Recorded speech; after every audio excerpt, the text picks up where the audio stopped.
How are you? Welcome to the Entrepreneur Experiment podcast with me, Gary Fox. Today, my guest is Sinead Crowther, the co-founder of Soothing Solutions.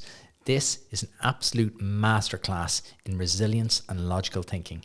Here's my chat with Sinead. Sinead, welcome to the pod. Hello there. I'm delighted to be here, Gary. Thank you. You're very welcome. We had a very bizarre intro to the pod there. We were talking about all sorts of wild things. So welcome. It is great to have you. Thank you. Thank you. I've watched your pod for a while now, so it's surreal to be here in the chair. Good. Happy. I hope I do a good enough job now. I'm sure you will. Well, if the crack and the chat we've had in the last hour compared to the next hour, we'll be absolutely fine. Give us an overview of what you do. So my name is Sinead and I founded a company called Soothing Solutions, and the clue is in the title. I kind of created a product that will help solve sore throats and irritating coughs in young children.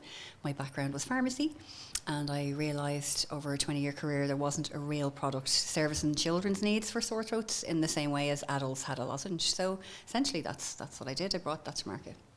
And I think if people are listening, they'll be able to picture it because you've done an incredible job of getting it to market. Like, I've seen it in so many places now.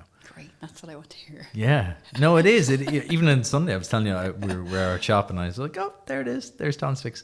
So what is it called? Like, the product is called Tonstix. Yeah, so Tonstix honey jelly pops for sore throats and coughs.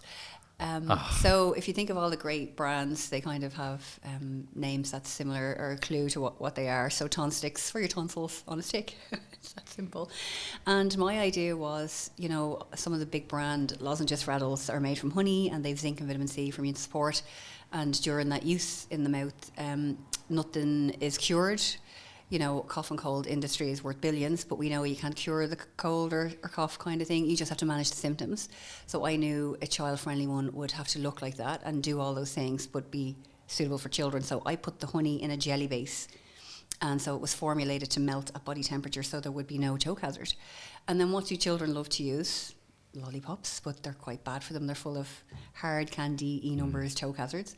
So I knew if we could get it in lollipop form, make it soluble and have no nasties in it. So it's basically just honey and we put it in a jelly base and added the zinc and vitamin C. Some children don't love honey. It can be quite overpowering flavour. So I spent about 2 years working with the food scientist on taste profiling, and the two top flavours children love are strawberry and apple. So we added some strawberry and apple in concentrate form to disguise that honey.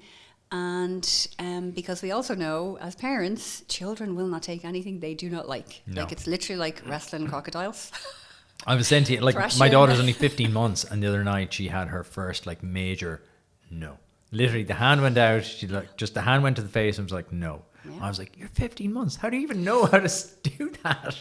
But when when you have to give them medicines, so say they're in hospital or they need antibiotics or whatever it is, you don't know the strength that a toddler has until they clamp their mouth shut and then they do the plank and it's really distressing as the parent. That's the word. It's distressing. You're like, oh my God, because you're already kind of going, what the hell do I do? What do I do? What do I do? What do I do? Because you're already up to 90 because they're sick anyway. Yeah, and you're like, it's a compelling urge to take their pain away, make them feel better. And so I know it seems crazy to say my little Tonstix honey jelly pop invention can do that, but it really does. And a way it acts immediately is, I've seen it in action. A child will be screaming and you know they're not well, they're out of sorts, they don't even know why they're crying, the children. And when you take Tonstix out of the wrapper, it's like a little person shape. And immediately, like a switch, the child just goes, what's this? So you've calmed them immediately. Yeah. And then they'll put it to their mouths, they're expecting it to be a candy and it's not, and it takes them a second. And then they're like, this is sweet because it's honey. Yeah. And there's no added sugars. We don't add any extra sugars to it. It's only the naturally occurring sugars in the honey. And they just start using it. And it's the comfort of the lollipop with the mixture of the goodness of the ingredients, it starts to help. And the parent thinks that this is magic. You know, it is magical. It is. It's literally magic on a stick. And also what I realised is when your child is sick, they've no energy, you hate seeing them, you know, lobbing around on the sofa with their heavy eyes. So I wanted to make it fun. So I thought with the stick shape, you know, my son was the guinea pig. He was 2 when I started researching this, my youngest child, and I was developing the stick, and he'd play with them like they were little characters. And so I thought, what if we put little stickers in the pack and they could dress the stick up and so then play. So you're also creating this moment of fun and distraction. The sore throats and the chest infection or whatever is still there, but you've kind of just soothed them for a few minutes. And in that time, you just might get to stick the kettle on and have a Kit Kat or something and have that 5 minutes. And when you're exhausted, when they're sick, it all counts. You know, it really matters. So where did this come from, this idea? Like, I can see you've thought about literally every single aspect of it. So where did the initial idea come from? Yeah, so I mean, I worked as a pharmaceutical technician for over 20 years, and every day parents would be in saying, what's for the kids' sore throat? You know, sometimes your child, especially if you have a few kids, they get sick together. You know, children, their immune system hasn't fully developed until they're around 8. So if you have a couple of kids under 8, like 2, 4, 6, they get these viruses and bugs, and they just pass them from one to the other. Oh, exhausting. Willows and Crash, and it's literally like pass the parcel. They get something every week. You go in, they're like, oh, just so you're aware, this is in the room today, and you're like, oh, great. Thank you for that. That'll be home tonight. Yeah. Something to look forward to. We'll all share that gift. And so the alternatives when I started were like licorice sticks. They were just horrible candy glycerin sticks. Horrible. Yeah. And that was back in the 90s, but parents had no qualms about giving it because there was nothing really else. Yeah. Just something to suck on helps coat that throat, and it just helps soothe. And then fast forward 20 years, there was like glycerin, lemon and honey syrups, which also, they're there as an offering. But I would recommend them all the time in my pharmacy role. But as a parent, if the child takes it, it's just swallowed immediately. So you want something to have a lasting impact for a couple of minutes, and that's where a lozenge, you know, it becomes soluble, it coats your throat over a few minutes. That wasn't there for children. And also, you can't carry the medicine around. I don't know if you've given medicines to your children. The bottle gets really sticky. And like even when you put it back in the press, there's a mess. So I have a weird thing about having stuff in my hands, like oils, and I'm like, I hate it. Yeah, and you put the lid back, and it's just... you're like, it's all over my hands now. And it's a weird thing. I don't know why I have it, but anyway, I do. So I know exactly what you mean. Yeah, and then even when you're unscrewing the lid, if you've used it previously, it will crystallise, and it's just all blobby mess.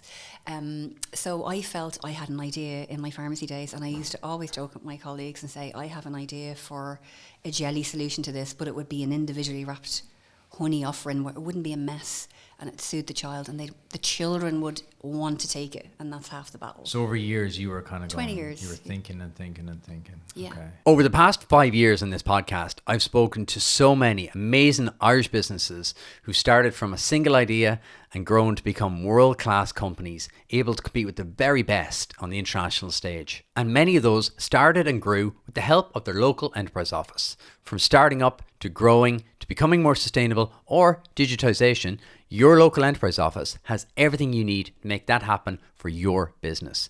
Visit localenterprise.ie or click the link in the podcast description.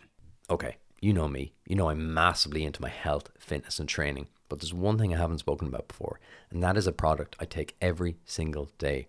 It's a product called Resilience, and it's made by an Irish company called Ethos. What's kind of funny is that every single entrepreneur I meet, that is the one characteristic they have: incredible resilience. So I like that little play on words.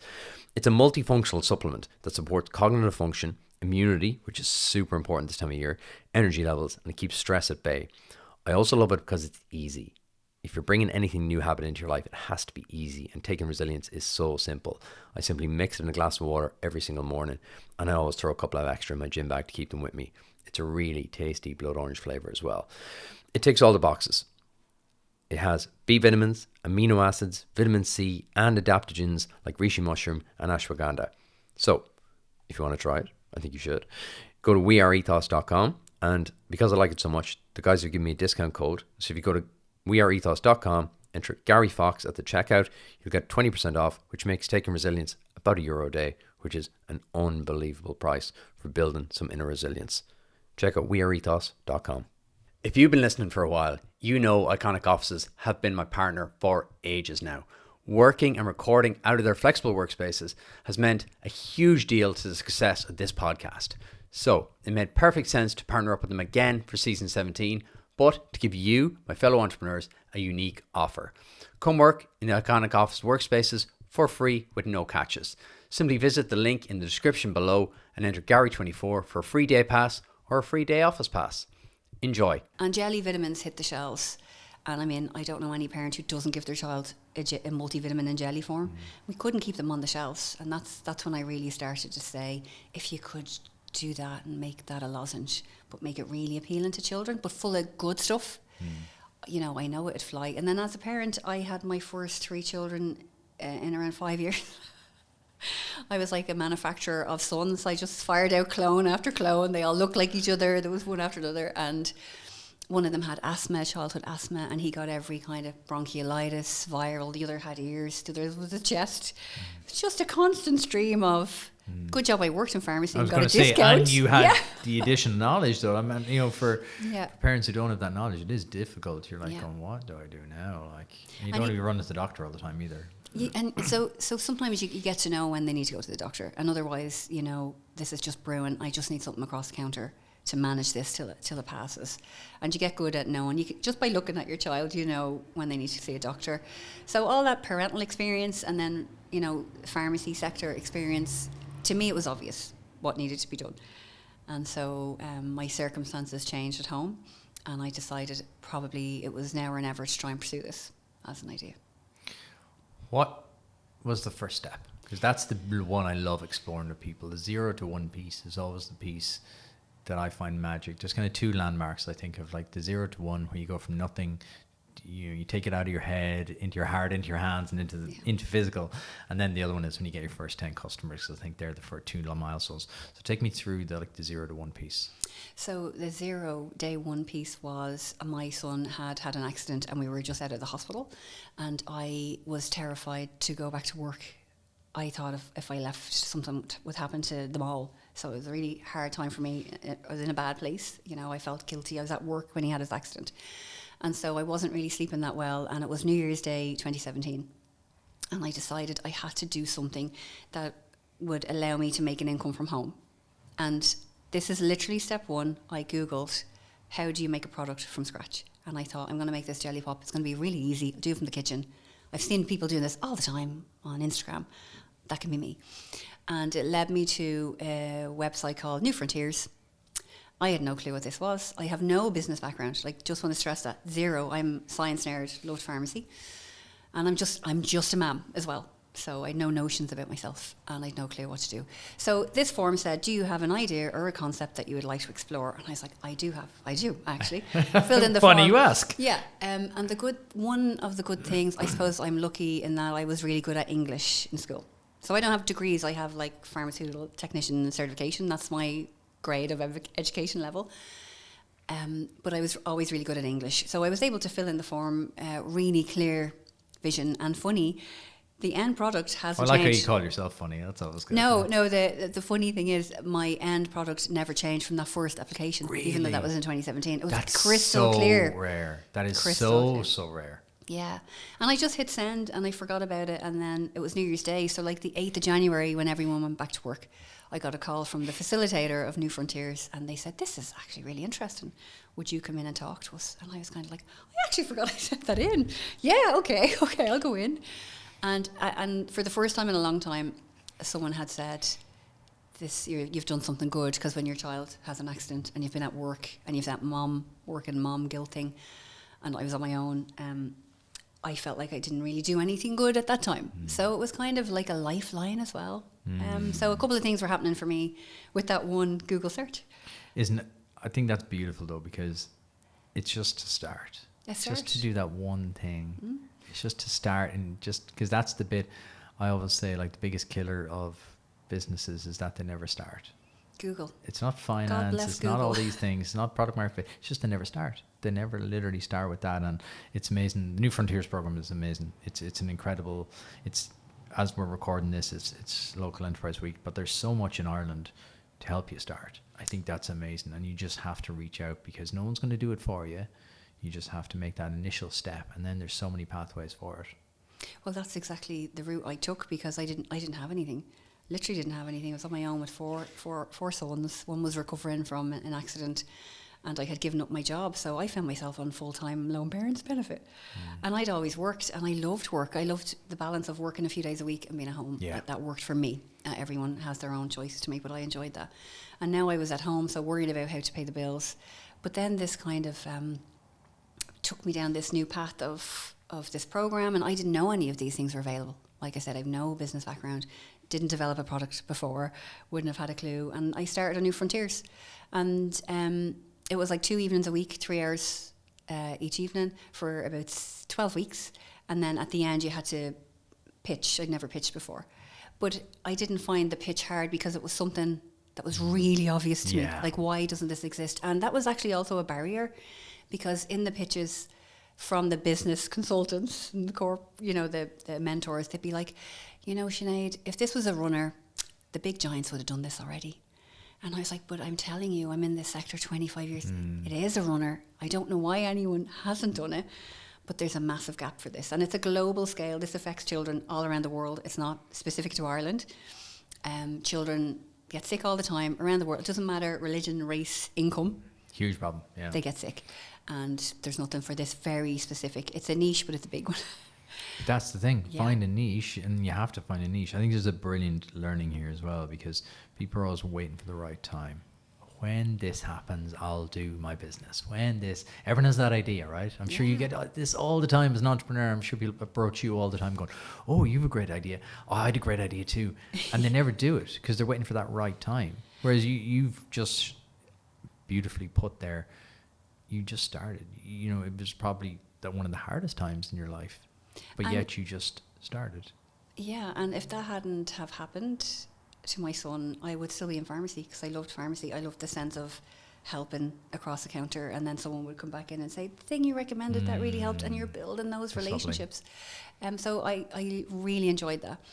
So it is an awful thing that happened, but something really good came out of it, I hope. And my sons have seen me building this out for the last 6, 7, 8 years, and now I'm here, which I'm really proud of that, and pride isn't something you feel when you're a lone parent, and also when you're starting off, because everyone tells you why this won't work. Yeah. When you start a business, I didn't realize it was a fight. You have a fight on your hands. You're either fighting to prove your concept, or to get a consultant to come work with you, or to apply for a grant, or to get the bigger funding, or just to be heard. It's a fight. So if you're not ready, if you don't have fighting spirit, or you don't really believe in it, or it's just kind of a hobby for you, I don't think you're going to succeed. And the consumer space that you're in is weird as well, because everyone feels like they have an expert opinion because they buy stuff. Everyone feels like, I can tell you about this just because you bought stuff in Needle. It's weird. Like, everyone seems to have this like expert insight in the consumer space. Well, I think you have a right to be an expert if this product, you use it and you're familiar with it, and it's in your own, there's loads of face creams and things I will use or won't use because I know how they affect me and when I use them. But I suppose it's harder to take on board feedback in a constructive way from someone who can't relate to the problem. Yeah. So I would be polite and nod and say thank you, but I will really take on board feedback from someone who's going to need the product or can help make the product or is expert in those areas, rather than just, like you're saying, they ramble into a shop and think they're an expert in all things. Those magic words. You know what you should do? You know what you should do? Hate those words. Those words make my blood boil. So talk to me then, as you went through New Frontiers, what were kind of like the milestones that you kind of went through to kind of, because like developing something brand new is so tough. Like after the New Frontiers one, what were you kind of thinking? Bring me back to that kind of headspace. So New Frontiers, what it did for me is it signposted the steps. So my brain works in a very simple way. If you say these are the steps to take to achieve this, I will proceed to take those steps and execute them. But I didn't know that not everyone does that. People think, I can skip that one. That doesn't apply to me.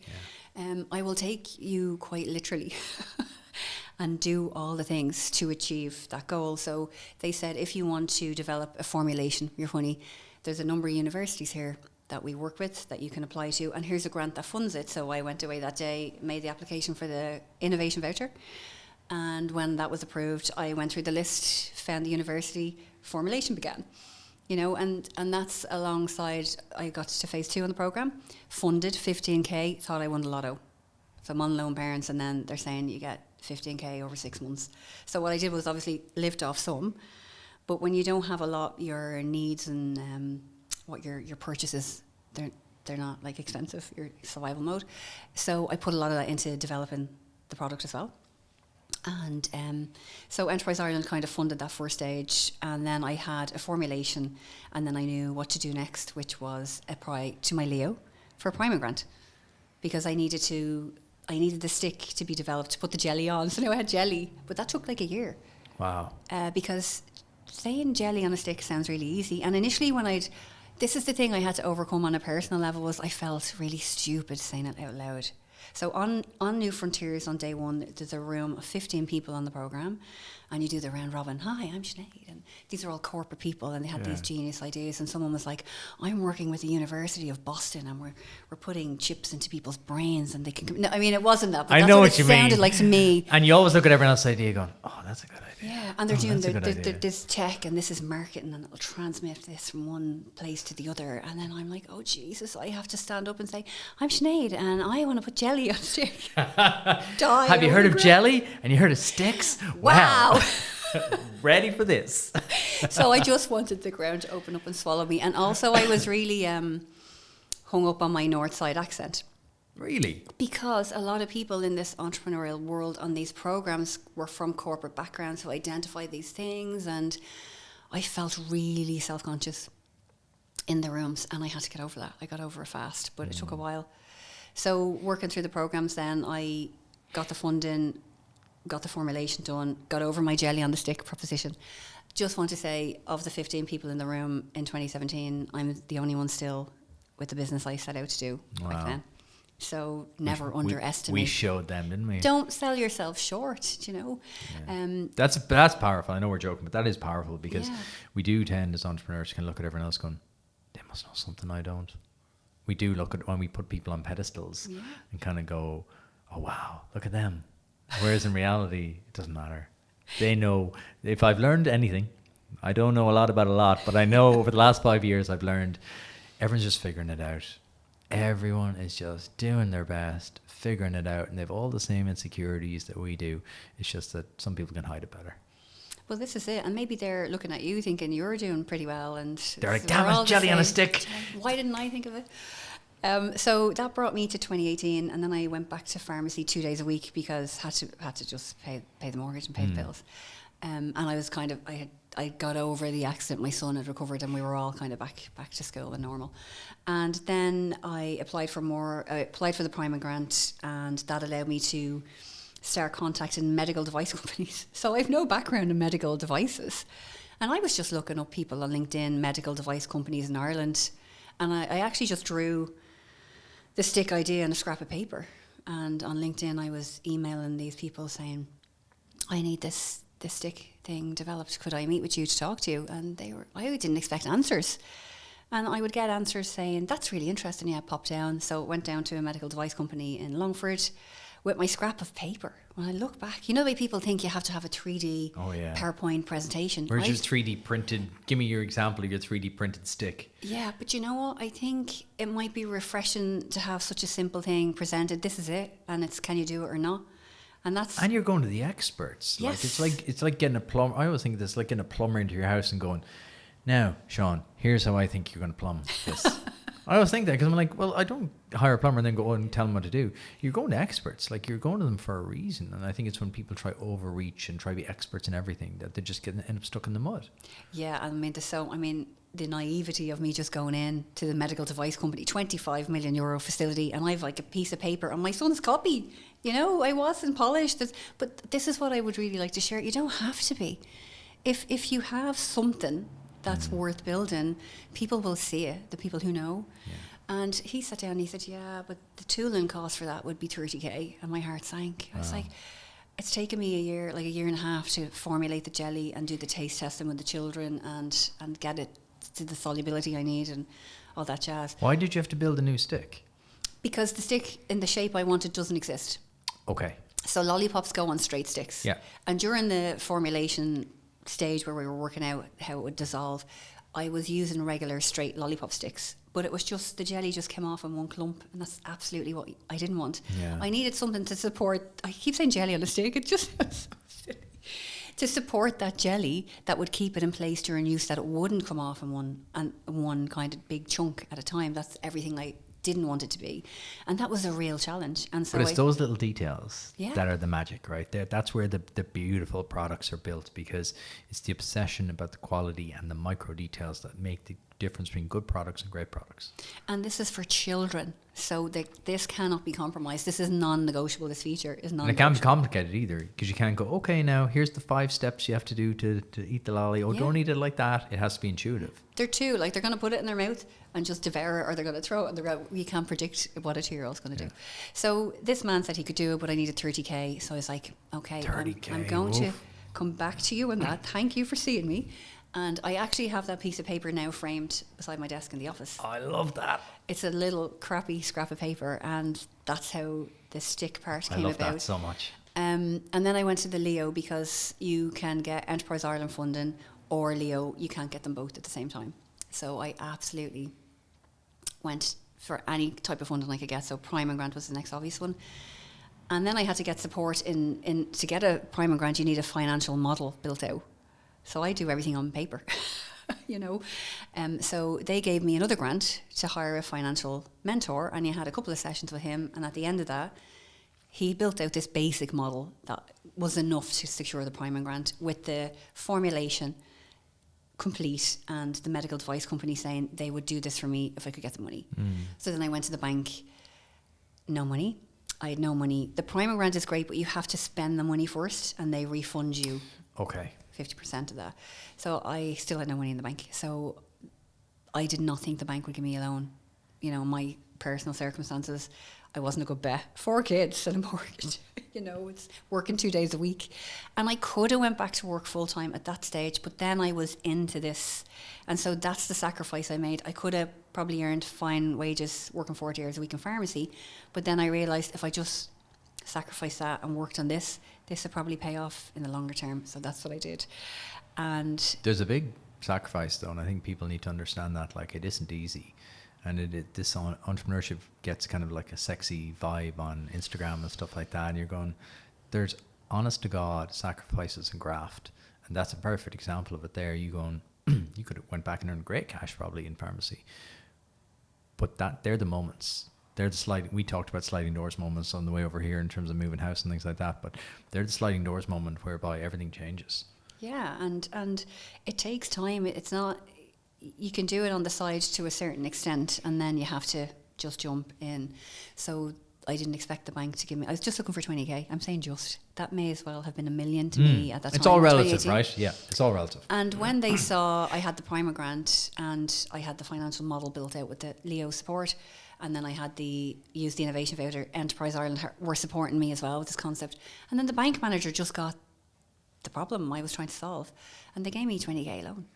And I mean, I had to sign off on that. If anything happened, I'd pay it back, which was huge at the time. I mean, all I had with the bank at that stage was an overdraft. I couldn't. But I was thinking, worst case scenario, if this doesn't work out, I'll just go back to pharmacy. That option is always there for me, but I'm prepared to just try and get to the next bit of this. But you put skin in the game as well. Like, you were willing to put your literal name on the line to go, right, I believe in this so much, I'm going to make it happen. So then with the 20k, I approached 3D printers, because before the tooling was made, I had to try out all different versions of this shape, and then we had to send it back to the food scientist to put different types of amounts of jelly on that stick. How long would that last on average if a child used it? There's so many steps here. Oh, it's so complicated. And then this stick was too small, or this head was too big, and it looked huge, and it looked giant towards the small child's mouth, and so on. That took another year. Wow. And in the meantime, so what are we up to now? We started New Year's Day 2017. So where are we up to now? This is the end of 2018. Okay. And so I had applied for a competitive star fund in 2017 and 2018 and didn't get it. And actually in 2018 the feedback was, there's nothing innovative about this. It's a lollipop essentially. Come back to me when you have 10k revenue a month and we'll look at it. But we just don't see anything special about this. And you have 2 options there. You can go, you know what, they're right, or you can work harder to prove how it's different. So I had gone this far. And the more research, so bear in mind, Enterprise Ireland gives you access to their Enterprise Ireland library. Any type of research that exists around your competitors. So this is something I learned on the programs. You have to find out how big is your market. I didn't know these terms, your total accessible market, how many children are there in the world, what region. So how I approached it was to get funding, you have to show you can scale this globally. I absorbed all this like a sponge, loved it. Like I said, nerded out on the research. I got onto first name basis with Frank in the EI library. It's like, hi Frank, it's me again. I need these 3 research papers, and I just gave him the topics. So how many children... That's a great insight, because I think a lot of people don't do this step. Like I'm really enjoying your literal breakdown of this, because it's so nice to actually get a full journey of like the logical steps, because everyone's journey is different, and you have to play to your own strengths and your own kind of personality. Like I'm really enjoying this logical step. The next logical thing is to do all the research, but even using the EI library, like that's a great resource that I actually didn't know existed. Nobody, like, so the number of programs you go on, particularly for women, when you get funded through Enterprise Ireland or the Leos or whatever, there's a program for you to go on. I don't regret doing the programs, made great friends, built out a network from the programs, took away a lot from each one, and each one I learned more. But the Enterprise Ireland library is really underutilised by entrepreneurs if you're in that space, Enterprise Ireland client space. And you just give them a summary of the kind of information you want, and they will go to their database. You go into EI, it's gorgeous building down there, and you go to a computer and they've uploaded all these like 60 to 300 page research documents. Wow. You just sit there with a cup of coffee and you go through and you grab all your stats, and then you're pumping this into your business plan and your business your pitch, I guess. Yeah. And it's like solid stats that have been researched, and it would cost you 10 grand per report. Ooh. And they're just saying, here you go. This will support you to get your product to market. If you get your product to market, you'll create employment, and you're helping build an economy. That's crazy. When I was at my kitchen table Googling how do you make a product from scratch, Joe Soap doesn't really understand how the economy works and why do entrepreneurs get all this money. That's why. You're going to create employment in their local community. They're going to then have wages to spend in their local shops. We all win. So there is a big picture I didn't understand at the start, which you do now. So anyway, Enterprise Ireland with the research. And then what I decided to do then was look at the breakdown of which country has the highest birth rate. Because if they have the most children, that's the next country we're going to move into. So again, very logical. Very logical. It was logical to me, but these aren't... Do you remember what the answer is? Yeah, at that time it was... So think of the size of Ireland now. We're teeny tiny. Oh, yeah. So it was somewhere like Romania or somewhere like Eastern European country. Okay. Then Ireland, really? The highest birth rate. Then the UK, and then France. Oh, interesting. Yeah. I didn't think Ireland to be anywhere near it. That was 2018. Yeah. It's not too dissimilar now. It's quite similar. Ireland are up there in the top 5. And we're tiny for the highest birth rate. That's interesting. Yeah. Per capita, obviously. Yeah, that is interesting. And then what I learned was the age profile of first-time mothers had changed. It was now 31, 32. And they're educated and they're professional. Majority of first-time mothers are now, where before people were having babies in their 20s and just getting married was the goal. Where women now, they're going to get their education, they're going to travel around the world, then they're going to settle down, and then they make a conscious decision to start their family, but they might have 2 or 3 children in quick succession. But they want quality products here that are really going to fill a need for them.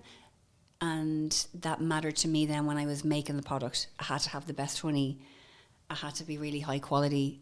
It had to be something that these parents were going to trust. So all of this information from all of these sources you're getting simultaneously. You're putting on all the hats. But I really enjoyed that part.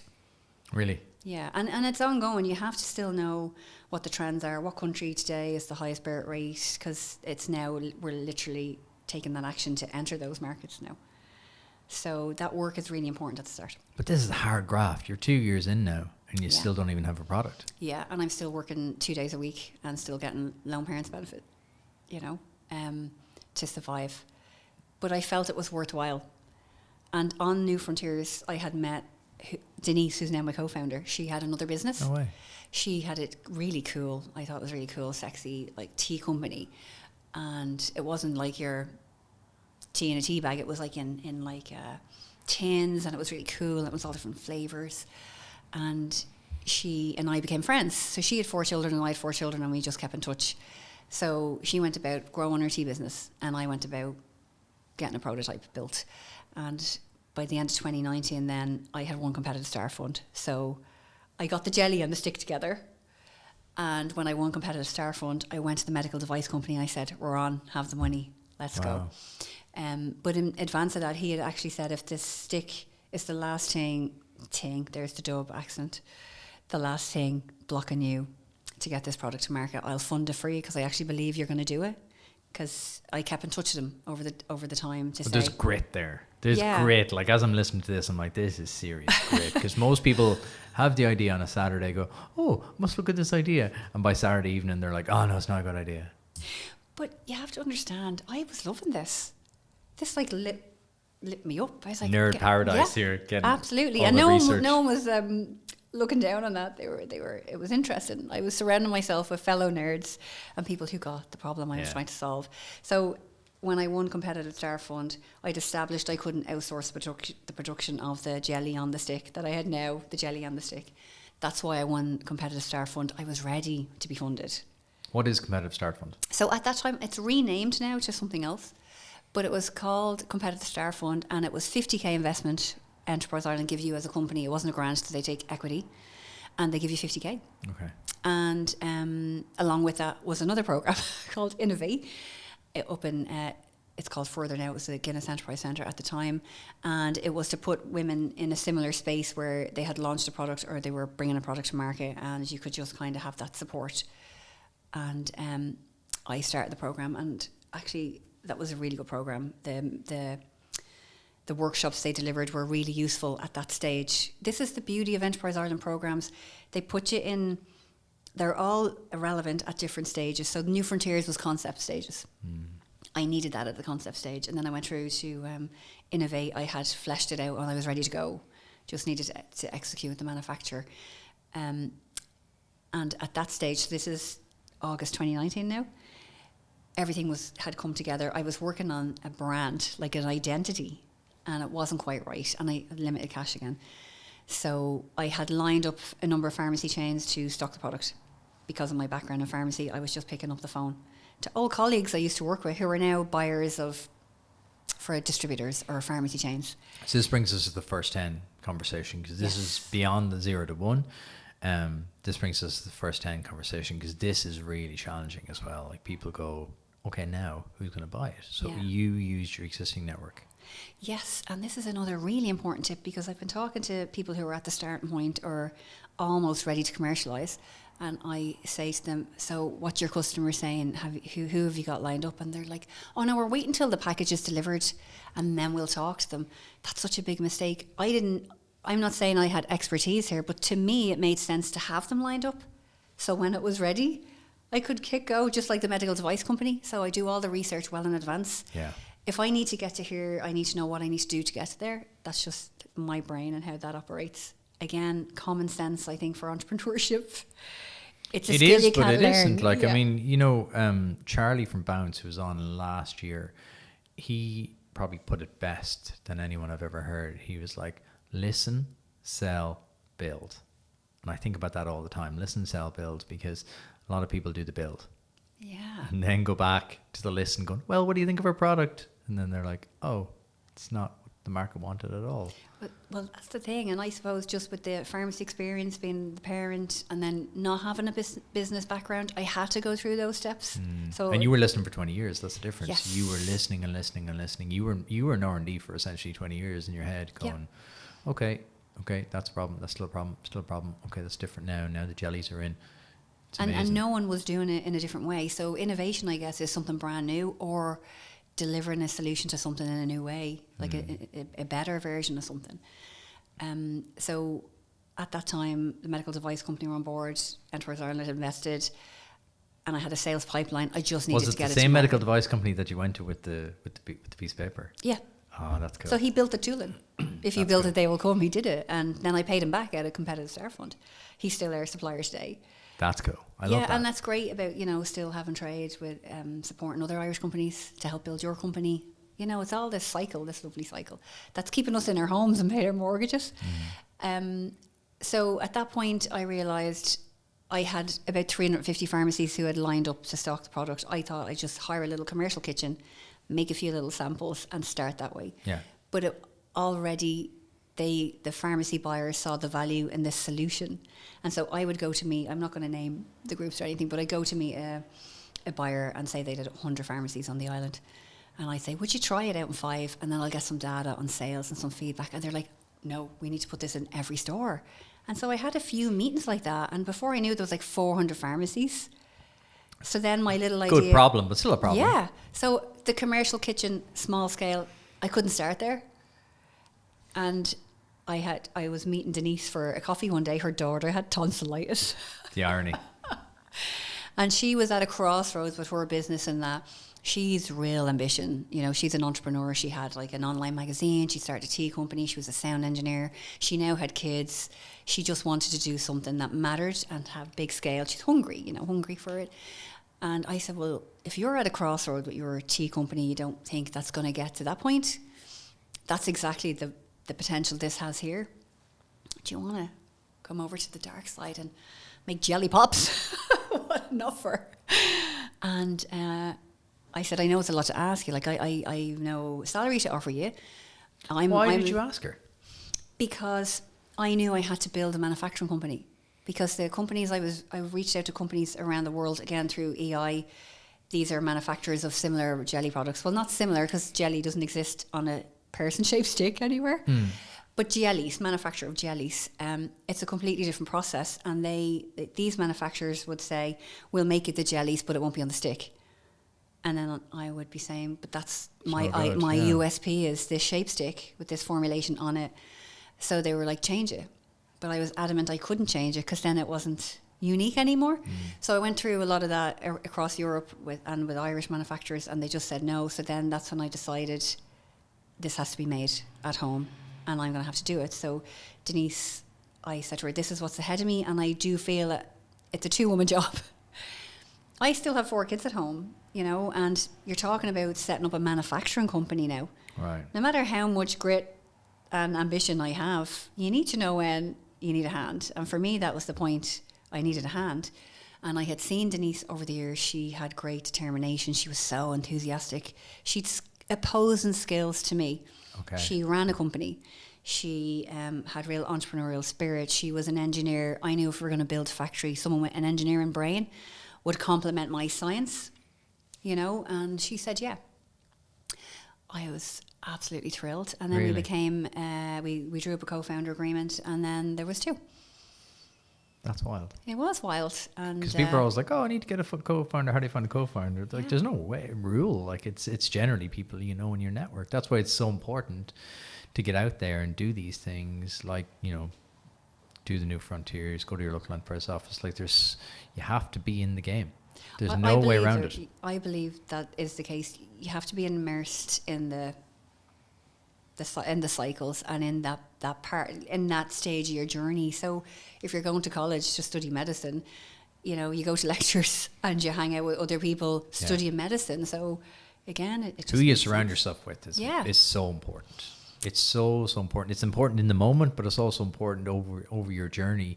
You never know where that is going to come into play, and this is a perfect example of it. Yeah. Were you nervous bringing someone else in? Because when was this? This was October 2019. So I was always almost like 3 years. Nearly 3 years in. You've a lot of work done there. Like, you're almost at the not finishing line, but you're finishing line of one major project. Like, so were you apprehensive at all? Of course, but at the end of the day, if it didn't work out, it was something we tried. My thing is, I'll take a risk, but it's a calculated risk. I knew Denise over 3 years. I saw her as an entrepreneur in her own right. I saw her skills. We were friends. We have a similar sense of humour. We're both mothers, so we both understood the needs around that to support us in order to do it. I mean, bringing someone in who wouldn't have a family, they probably wouldn't get the issues I might have and the responsibilities at home, where I just felt it was a good fit, so we had nothing to lose by trying. Were you ever tempted, or were you ever disheartened when all these manufacturers are going, no, don't use a stick, don't use a stick, do it this other way, we can make it for you, but do it this other way? Were you ever kind of going, oh, maybe I am on the wrong track here? I felt maybe I just wouldn't be able to get it done, but I didn't ever feel the concept was wrong. Really? That's so interesting. I know, like, the whole cliche of the vision, to me, I was saying, replying to them, but that doesn't make sense to take it away. This is the USP. Do you understand? You're telling me to change what's unique about it. Yeah. So then no one will want it. So then I'm just another jelly. So I never doubted that part, but I doubted my ability at times. And this usually comes into play when you're exhausted, or there might be stuff going on at home, and you think, can I actually just keep fighting for this? And it becomes like an addiction and a labour of love, like a healthy addiction. Takes serious courage, because maybe it's just you going, nope, this is it. And like, I'm always fascinated by what drives people to maintain that conviction despite everything. I think if you're in deep at that stage and you can't get out, you'd be mad to get out. It's like, I've come this far, I can't stop. Yeah. And like I said, it really helped me regain my confidence in myself, like as a human being. That's beautiful. So it wasn't just this project. It was helping me, I guess, have a bit more. I started to like myself maybe a little bit more in the past. Maybe I did have something more to offer, because I had felt like a failure in my personal life, and I didn't have any money in the bank, and I was 40 at this stage. It's not what you imagine or where you imagine you're going to be. So it was so much more than just building out the product. On a personal front for me, it was so much more than that. I just enjoyed it. I enjoyed meeting new people. When you're a lone parent, you tend to lock yourself away. There's shame, and you're afraid to ask for help because people think, oh, she's not coping. She's not coping well. Look at her. And so you don't ask. And the funny thing about this was, people say, well, you found it really hard to ask for help. Was it the same when you started your business? Complete opposite. Because to allow me to continue, I knew I didn't know a lot. And in order to continue, I had to ask everything. I had to ask people all of the time, or else I couldn't get to the next part. So asking people for the business was no problem. Like I said, I would just Google the CEO of like this company. And I suppose being naive about the status around that helped me like just completely reach out to them as an unknown person and say, do you fancy a coffee? I need to talk to you about this. Looking back. And they responded, and a lot of times they would say, it's actually a pleasure to meet someone at this stage. No one would say, I don't get messages like that now, because they'd be vetted and they'd go through the assistant or something. Yeah. And I suppose part of being an entrepreneur is just being a total chancer. What can they say? No. And if they say no, okay. Thank you for sharing that. Knock on the other door then. Thank you for sharing that part of the journey, because that takes incredible honesty, and thanks for being so open about it, because I often hear stories, we developed the product and then we did this and this and this. Very few people, maybe they don't have the self-awareness to understand what really was driving them. So it's really refreshing to hear someone actually go, it was much bigger than building a product. It was about me. It was about myself. Well, that was the case for me anyway.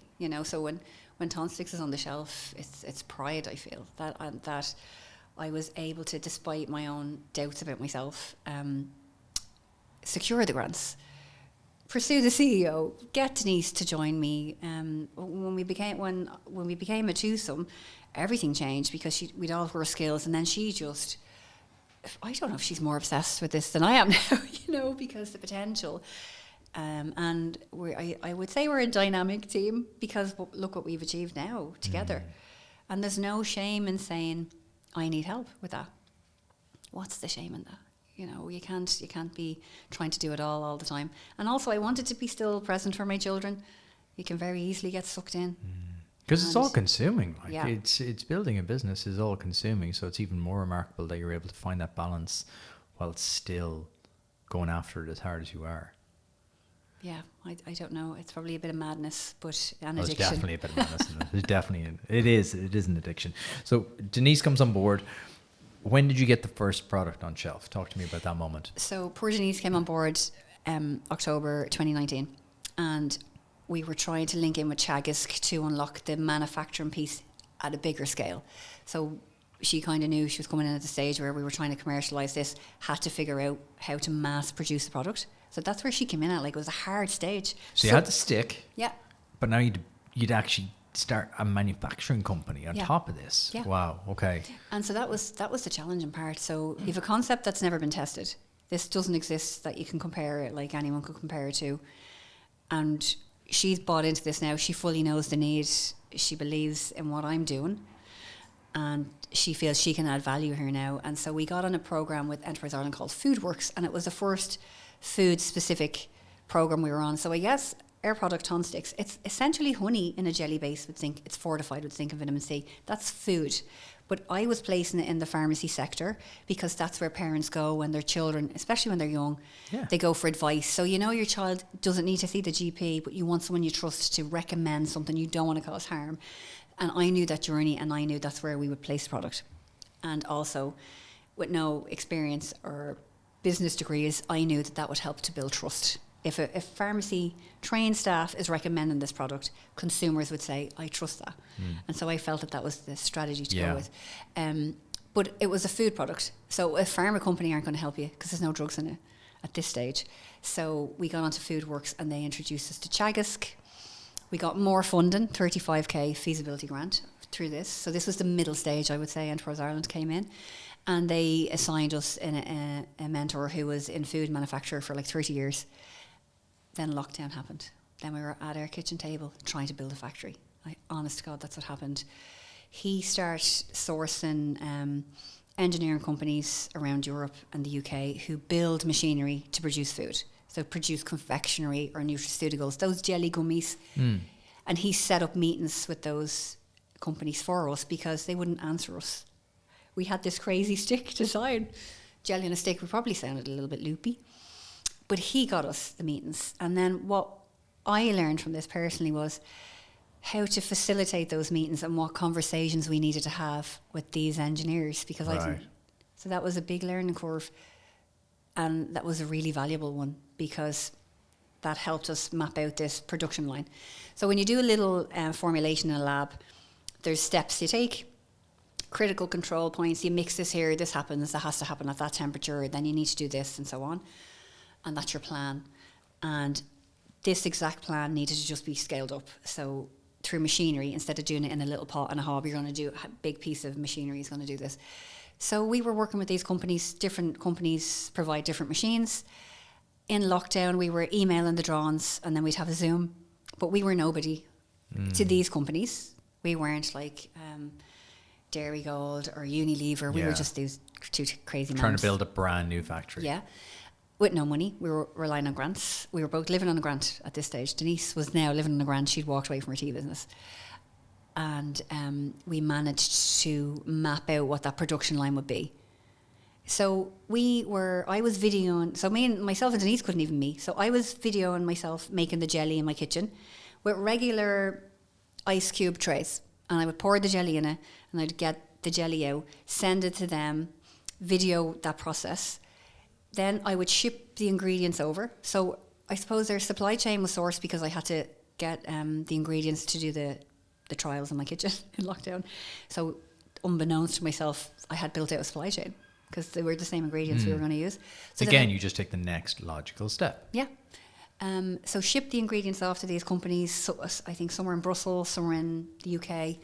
One was a lollipop maker in Blackpool, and we sent them all the ingredients, and then they would run it through their machines, tweak their machines to facilitate. Jelly's very different to candy and high sugar treats, and they would video that, and then we would come back to Zoom and discuss. Unreal. This went on for the whole of 2020. And in tandem with that, we were on the Foodworks program, so we were meeting designers to really have put an identity to the brand. We needed a brand because I had done bits and pieces on it and I knew it wasn't right. So that program facilitated both the manufacturer and the brand. So I had to come up with the name Tonstix, but now I had a really strong identity, and I feel it does. On the shelf, we wanted it to be iconic. We wanted a child to spot it and go, this. It does stand out. I was telling you the story on Sunday. I was walking by, a corner of my eye just popped up. That's great. So like it does stand out. Brilliant. And we wanted it to be credible, that it looked something that you could trust to put appeal in, and bright and colourful, because it's there's the a lot end of user, psychology it's the child. here. Yeah. You as a parent, there's a lot of psychology because into what you'll buy for your child and what you'll give them. And then again, that's something we didn't know enough about that the Foodworks program facilitated. So Board BIA come in there. So Foodworks, there's three bodies. There's Board BIA for the market research, product identity. There is Chagisk for the manufacturing, because we want manufacture in Ireland. We want to be manufacturing our products here and creating employment here. And then Enterprise Ireland fund it. So it's like a trilogy of greatness. And we went off and did all those things. And then by the end of 2020, from our kitchen table, we established how many pops we could make in this machine per minute. Therefore, how many we could make in an hour, how many we could make in a day. That meant we could sell X amount of units to this amount of pharmacies every day, over 7 days, over a month, which would generate this amount of revenue. Then we were ready to pitch. Amazing. And so we opened up our seed raise in December 2020 via Zoom. Everything was via Zoom. We got the first, we were looking for 500,000 and we got 110 in quite fast, actually, from angels. And madness or not, we paid the deposit on these machines in lockdown. We didn't have a building to put them in. But it would take 6 to 8 months for them to be built. Okay, so you were actually getting the jelly making machines built from scratch, like literally a proper big machine. Like there's four key pieces of equipment. And based on this level of research in lockdown, and this is the entrepreneurial thing, looking back, isn't that insane? Can you imagine buying a house from a video and you hadn't stepped in it or touched anything? You didn't ring the doorbell. And we're saying to investors, no, it's a calculated risk. But it was because we had worked really hard on mapping it out. And I suppose... Steps.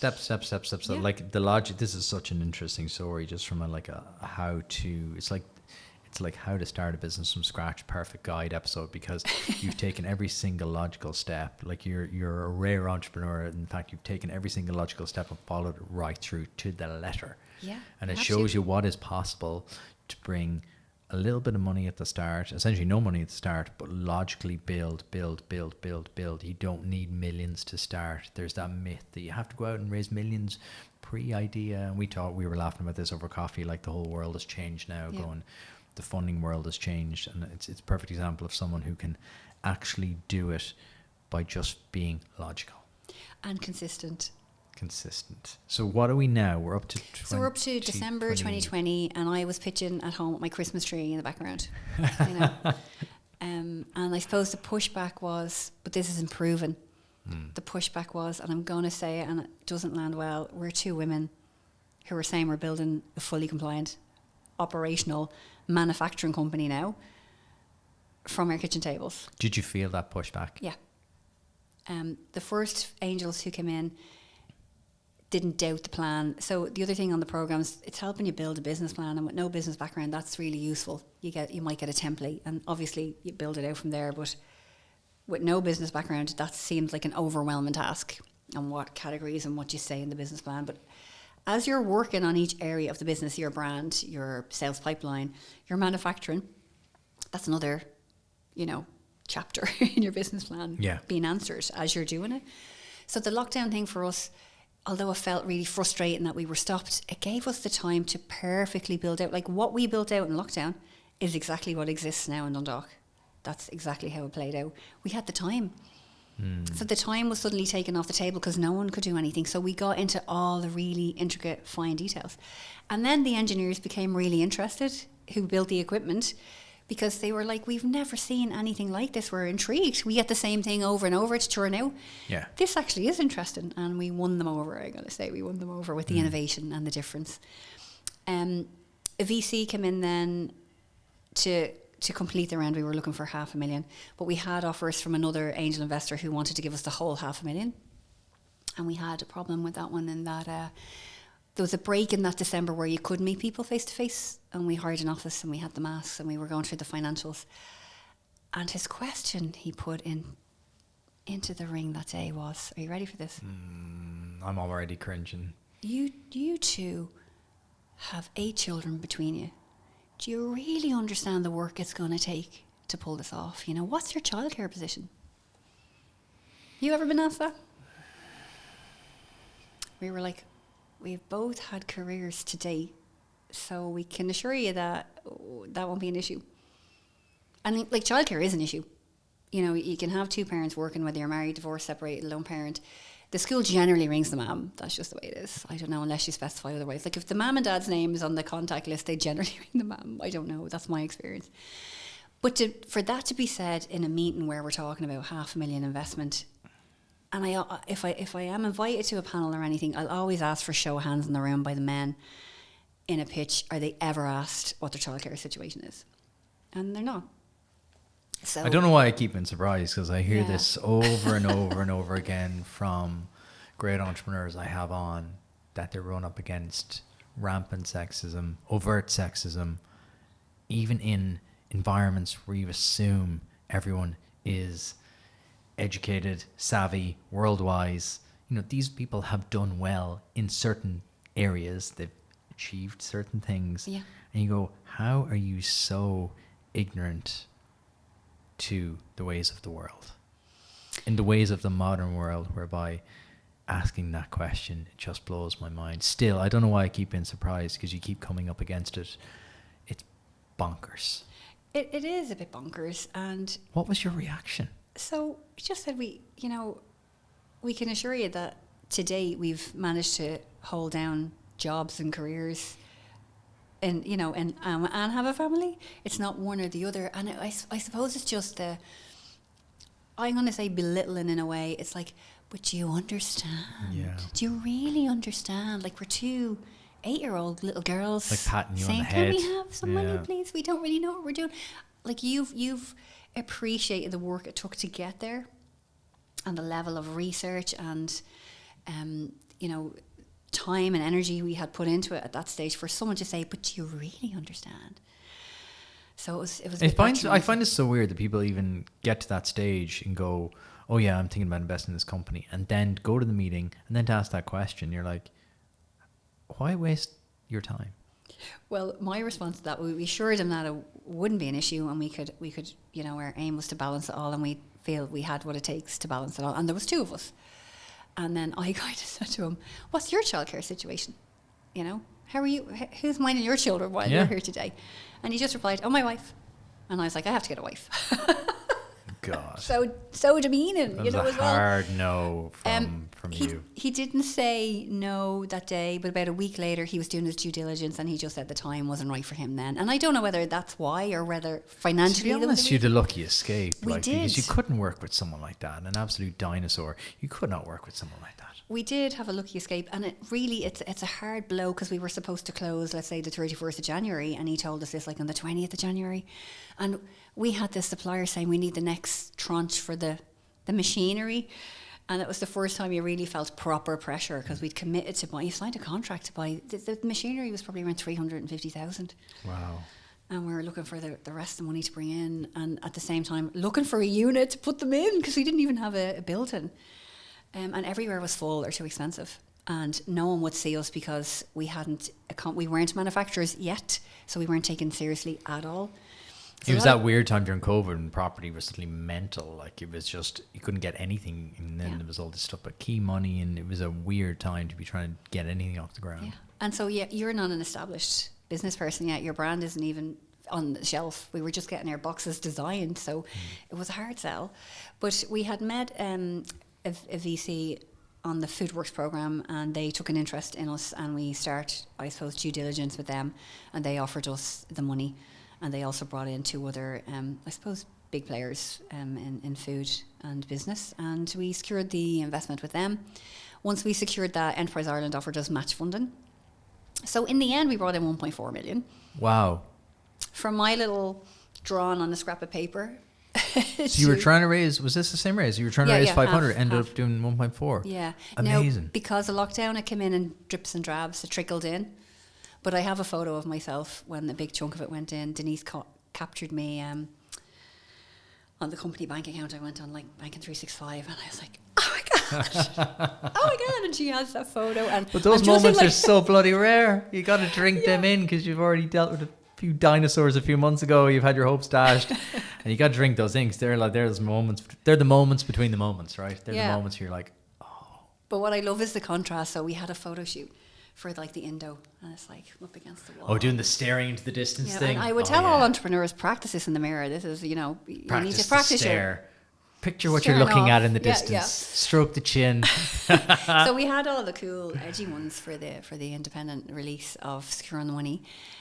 But then, in contrast, that was the real one. I was in a scruffy jumper. I was in my jeans and my runners. My hair is scraped up in the hun bun. And she just got me. I was like, oh my God. And it's just like, we love the contrast of that. Yeah. What That's you don't reality, see. yeah. So that's really how we started. We secured a unit in Dundalk. It was an old brewery and it was wrecked, literally wrecked. There was a flood on the ground. It had no gas, no phone line, no Wi-Fi. The landlord said he was trying to rejuvenate this part of the business park. And It's a great word. Rejuvenate. He gave it to us at like a really affordable price. That was really the only part of the decision we needed, to hear to make the decision. You're like, close enough. We can afford it. Yeah. Again, we're building a manufacturing company that's manufacturing products for children. So the standard might be here, but we wanted it here. Yeah. We wanted to be something we would be happy giving our children to. So then we went about, the money was secured, we went about renovating the building. We had to gut it. Like there was spray on the wall and a moped in the building. Just a dumping ground. So the landlord got it up to kind of a basic standard where he plastered it, put in dividing walls. We put a little office in, a little canteen, and then the rest of the space was for the manufacturing line and the warehouse. And You really do things the hard way, don't you?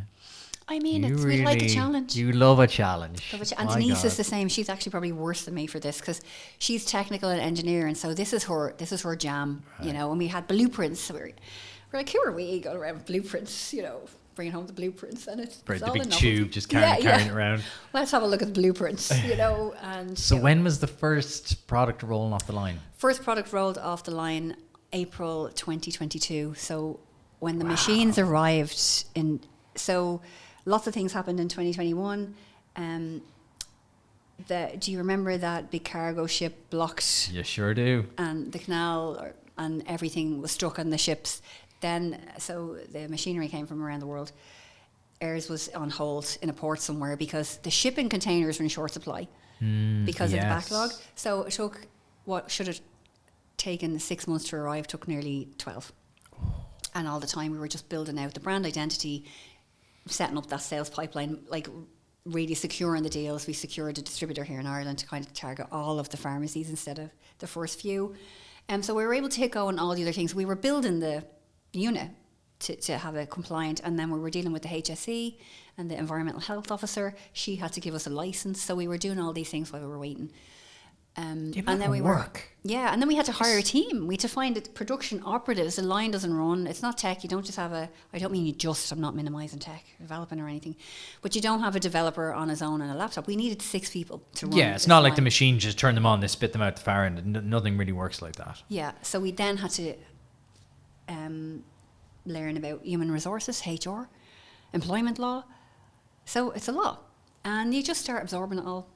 I take that one. I'll do a bit of the HR. So New Year's Day 2017 to April 2022 to see your first product roll off the line. Yeah. I have not spoken to many entrepreneurs that have had that level of consistency and grit and determination to be able to bring something together over such a long period of time. Well, there was 2 of us at that stage. I'm not taking the credit. Once Denise came, it was definitely a 2-woman job, and she kind of is stuck in as much as I am, now. And we had a distributor lined up. So the first pallet we built of stock, again, photo of that for the amazing book. And we just have a photo, and myself and Denise look absolutely knackered in the photo. But we're like, we did it, selfie, the first pallet. And then when the truck came to pick them up, the whole team and all their gear, we have video of them all cheering. We did it. That's oh amazing. My gosh, I'm actually getting emotional thinking of it because that was such a milestone. We didn't just sell one product. We sold like our first couple of pallets went, a couple of 1,000 units of this vision I've had for years in pharmacy, joking. But what a moment though, Yeah. because you've taken something from your brain and translated it over years and years and years of hard work through every single possible imaginable challenge to see it go out the door. That feeling. It was incredible. Oh my God. But you know what, Gary, the work's only starting then. I thought the hard work was done because then you need consumers to know about it. We needed to educate pharmacy staff when to recommend this instead of something else, why it's a better fit for children. But considering what you've done so far, that's going to be the easier challenge, I think, because what you've done so far is remarkable. Bring me up to speed now to 2024. So that was 2 years ago now, almost to the day. Bring me up to speed then, the last 2 years. It's in market. What's happening? So our first business plan, we said success at the end of year one when the product launch would be to be in about 350 pharmacies, and we ended up in 9 months being in around 1,400 pharmacies on the island of Ireland. 1,400 pharmacies in 9 months. Yeah. And then in March 2023, Boots UK knocked at the door. So Boots were really supportive here. A lot of pharmacy chains, they were really supportive because they saw the need for the product. And then Boots, there was a short supply of dry cough syrups in the UK, and then Boots get an email from Boots UK saying, really interested in your product. That's the dream. Yeah. Any product getting a listing in Boots. So Boots UK, when they see something that they want to try, they'll try it in maybe 100 stores, and they wanted to launch ours into 600 stores. So when Boots launched, and it takes 6 months, the lead time to get on shelf from the first conversation is 6 months. We went into 600 Boots stores September 2023. Wow. And then a competitor of theirs, another big pharmacy chain, when they saw it in Boots, they said, we want to put you in 300 stores. So now we're in 900 stores in the UK. It's class. Like your goal in the UK is 100 or 200 stores. We realised pharmacy in Ireland is small. It was great to test the market here. But a lot of parents don't necessarily go into the pharmacy. They might pick up their Calpol in their weekly grocery shop. So we need to kind of branch out now to reach more consumers in the grocery retail space. So we secured a listing with Lidl just to buy in for their child and baby events this year. That's where I saw it on Sunday, yeah. We're working with another, I'm going to say, major grocery player to go into that one in a number of weeks. And then health stores. Health stores is a big target for us because that mother, remember, who now is educated, travels before she has her, she wants that premium product and she shops in health stores. Yeah, that makes a lot of sense, actually. So we want to reach that person too. And then we launched on Amazon UK in 2023 as well, and it was kind of a slow burner. We didn't really put a lot behind it. It was just a test because Amazon is a beast on its own, and it takes a lot of time. But that's just ramped up now in the last kind of couple of months. So there's just a few changes you need to make all the time. You have to evolve. When you're in the market, it doesn't end there. You're looking at competitors, the pricing. Can we do anything better? Does the pack need to be different? Can you fit more on a shelf? That type of thing is always ongoing. Tweaking. But there was another problem I identified in the New Frontiers program very early on. They said this is a seasonal product. So a problem we would see for you is your sales will drop off in the summer. And pharmacy technician head on, I said, no, it won't, because there's so many children with allergies. So they get pollen's really huge one, dry, their throat is raw from the pollen. So, and they were saying, but it's not the same cough and cold. You know, the parents are flat out with that issue. Allergies aren't as big. So I said, they have a point. So I was on a flight to Brussels, one in May 2018, and I heard a child screaming on the plane. And I had my Eureka summer market travel ear popping. Suck-in helps relieve ear popping in children. Yeah. So if I made a travel version from the same line, you're running the same, mainly the same ingredients. We'll just change the flavour. We added L-theanine, like green tea is holistically known to calm and soothe, and ginger for maybe travel sickness. Oh yeah. Famous, for nausea and things. So if you develop that for travel, you'd then have a summer market, and then that could be potentially bigger because that's really clever. Yeah.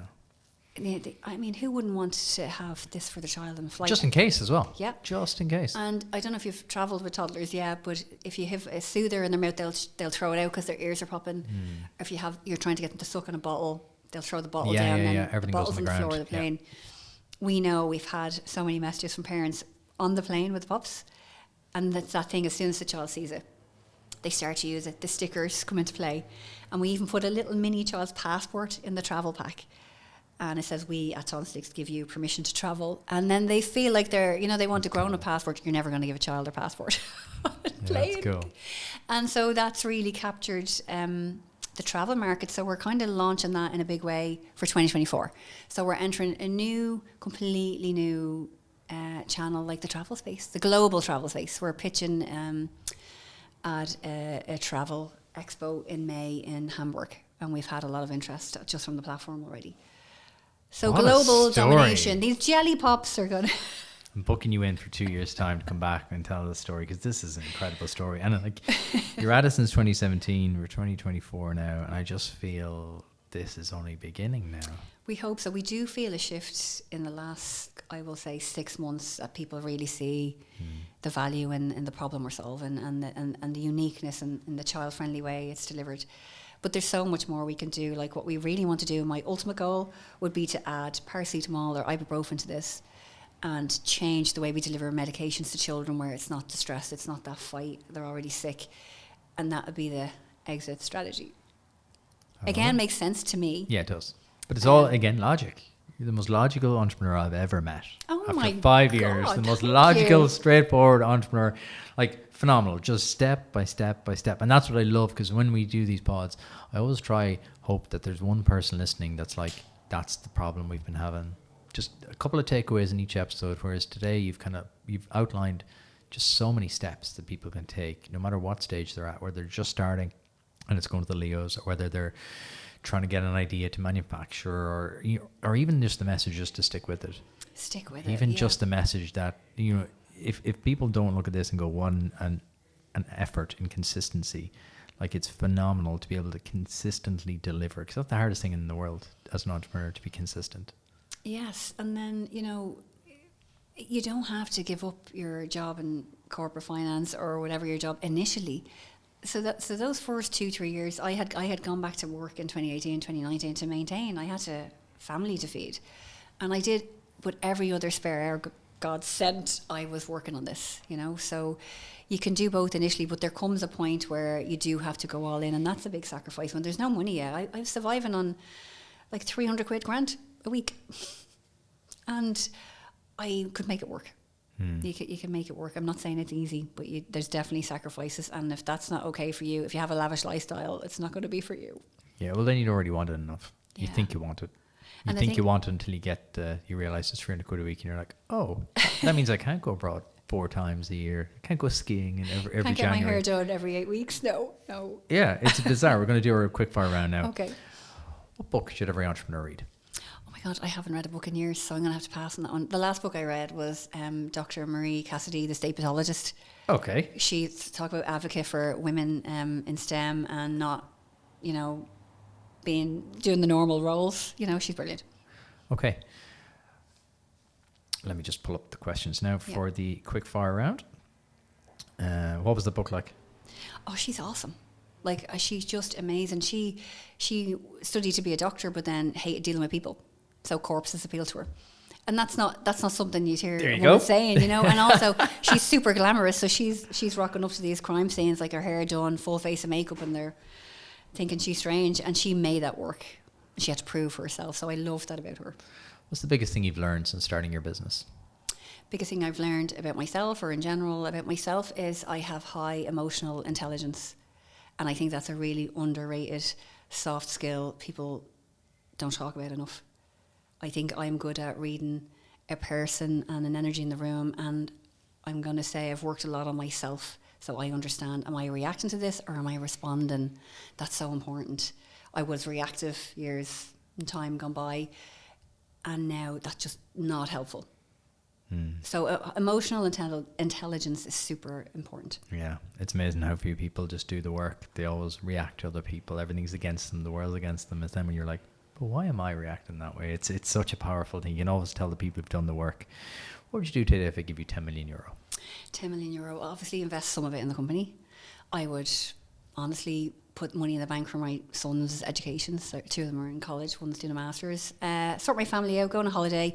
Definitely donate something to charities around carers. They just don't get the recognition and the break they need. And I'd keep about 2 million to invest in female-led businesses. There's some amazing female entrepreneurs in Ireland, and they're just not getting funding, and I honestly don't know why. They're brilliant. Their products are brilliant. What they're doing is brilliant, and they just can't secure the money. We have to prove it first.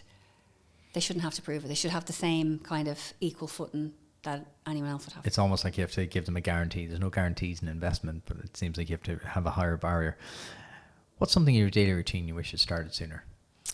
Oh, this is a really easy one. I wish I had removed access to myself to toxic people.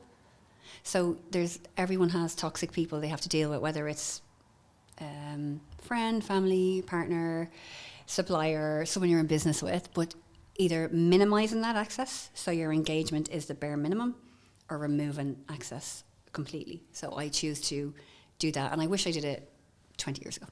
I love it. I have a saying, I say this all the time when I'm making a decision. I was like, everything is a choice. You are choosing that environment. You are choosing that situation. If you keep choosing that situation, you're going to keep getting the same results. It's all a choice. I love that. I'm going to give you €1 million, but you can only invest in one person or one company. Who is it? There's a company coming up, and she's developed products for women, I'm going to say, sensitive areas post-partum, after they deliver a child. There's nothing for that. Her name, it's a new mum. It's an Irish company based in Tipperary. This is one of the fantastic, phenomenal women in healthcare. That's just, she if she got this money, she'd have much more consumer awareness. A new mum. And she is awesome, and her products are going to really change things for women when they have babies. What's her name? Marion. Brilliant. And So it's going to make such a difference to the world. But again, it's women's health, and it doesn't get shouted about enough. If you just start a new company in the morning, what would it be? If I could start a company, so now if this exists, don't tear me to shreds about this, but I don't know, so you need to tell me. So whoever's on TikTok in the comments, just stop typing right now. Yeah. So if there was AI to fill in forms for any part of your life. So as a founder, some of the applications were 30 pages long, and that's another thing you have to overcome. You just need to sit down, get through it. I'm good at English, I find it okay, but now there's still lots of form filling, and it takes up so much time. So I would develop some AI software, and I would pump in the business plan, so the AI would know everything about the business. Yeah. And then you would upload the form, and then you'd sit back and you just get the finished form, and all you'd have to do is scan through. I like it. Oh my God, if So anyone much wants to repetition. do that, There you please go. contact me. It'll be a side hustle. I'm there. It's going to be an first investor. Next question. In your personal life, what's one thing you spend money on that brings you immense happiness? Oh, I'm probably going to be an emotional wreck talking about this. My kids' sports. I'm going to tell you why. When they're younger, they're kind of exploring who they are and what they like and what their passions are, and you're the proud mammy on the sideline, and it's all really cute and it's lovely, and they're a part of something, and it helps build their confidence. That matters so much more when they're young adults. So my children are grown now. My youngest is 10, my eldest is 22, 19, 17. They don't really, they're boys, so they don't really involve you in their day-to-day. I don't know if you had talked to your mum about what was going on in your head when you were that age. And they're very close, the older three are very close, so they have each other. What I find is I drive them to sports, and they'll talk to me in the car. Interesting. They'll either say, oh, this session went great, or didn't go well, or this happened today. And see that 20 minutes drive there in the car and back, I get to be involved, and that is priceless. Best money I could ever spend. I'll support them all day long in their passions, because I get a glimpse of them. That's beautiful. I love that. What's the one thing you believe that other people strongly disagree with or find strange? You don't need to forgive someone to find peace. I absolutely hate that if someone has treated you badly, they have, not lived up to their word, whether it's business or personal. The burden is on you. Let's just say you've been hurt or caused harm by this person's actions. The burden is now on you to do something for them, right? So I find that peace for me is, it's not forgiveness, it's I accept that happened. I now know that person. I know who they are. I have to forgive myself, actually, because I was angry that I let it happen, or I played a part in that. Like you just said, we make choices. You can't keep passing the buck to the other person. But if someone's really done you wrong, accept it, learn from it, but you can just move on quite happily with your life without forgiving them. I don't think everybody deserves forgiveness. Some things are unforgivable, but you shouldn't have the burden of then society saying, but if you're not a good person, if you don't forgive them, I am a bloody good person. I just don't want it. I don't need to think about it. It happened. I'm over to this part now of my life. And I think that a lot of people wouldn't agree with that, but I believe that.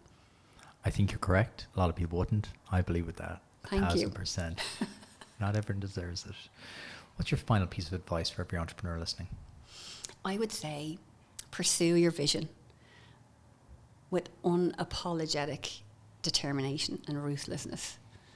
You know, if I had stopped, like I said earlier, and someone said, just take the stick away or just do this, it wouldn't be what it is now. I'm not saying don't take on board absolute solid advice. I'm not saying you know everything, but don't let anyone make you feel small because you have a big dream. Because you actually, it is achievable if you break it down into bite-sized portions. That you can definitely achieve it. So don't apologise. Just go for it, and don't let anyone make you feel small. Magic. Where can people learn more about Tonstix Soothing Solutions and yourself? Well, if you Google Tonstix, we're featured a lot right now in the news. Our website, tonstix.com.